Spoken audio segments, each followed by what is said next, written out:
పార్వతీ పరమేశ్వరుడు అంటే అతనికి మన ఇద్దరు భార్యాభర్తలు అని తెలుస్తూ ఉంది. మరి లక్ష్మీ గణపతి అని కూడా వింటూ ఉన్నారు. మరి లక్ష్మీదేవికి గణపతికి అసలు పొత్తు ఎక్కడ? లక్ష్మీదేవి గణపతికి భార్య ఎలా అవుతుంది? ఇది చాలా చిత్రమైనటువంటిది కదా. మరి గణపతికి లక్ష్మీదేవికి పొత్తెట్లా కలిసింది అంటే చాలా మంది మహానుభావులు చెప్పుగా విన్నటువంటి మాట.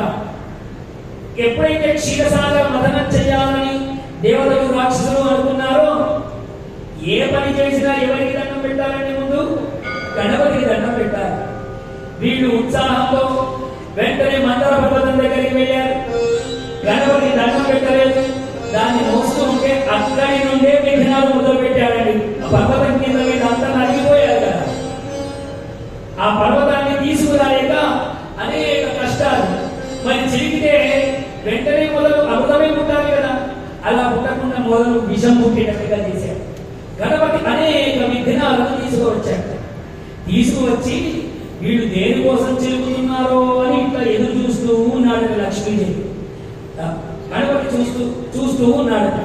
చూస్తూ ఉంటే ఎప్పుడైతే లక్ష్మీదేవి ఉద్భవం జరిగిందో ఋషులు ఊళ్ళు అందరూ అభిషేకం చేయబట్టి ఓహో వీళ్ళు దీనికోసమే ఎదురు చూస్తున్నట్టున్నారని లక్ష్మీదేవిని పట్టుకుని పారిపోయారు. గణపతి పారిపోగానే దేవతలు ఋషులు అందరూ కూడా వందే ముకుంద ప్రియ అన్నామయ్య, ఈమె హరినే చేరాలి కాబట్టి గణపతి నువ్వు విడిచిపెట్టవయ్యా అన్నారు.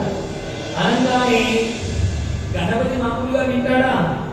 తనను ఆరాధించినటువంటి కారణం చేత అలా జరిగిందని తెలుసు అని దేవతలందరూ గణపతికి అనేక రకాల అర్చనలు చేశారు. ఆయనకు ఇష్టమైనటువంటి నైవేద్యాలన్నీ ఇస్తే కేవలం స్త్రీ రూపంలో ఉన్న లక్ష్మీదేవిని విడిచిపెట్టాడట.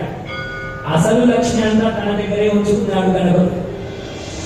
లక్ష్మి అంటే మనం అనుకునే ధనమే కాదు, విద్యాలక్ష్మి.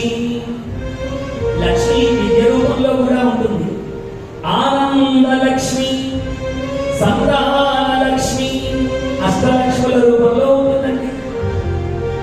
సుమనస వందిత సుందరి మాత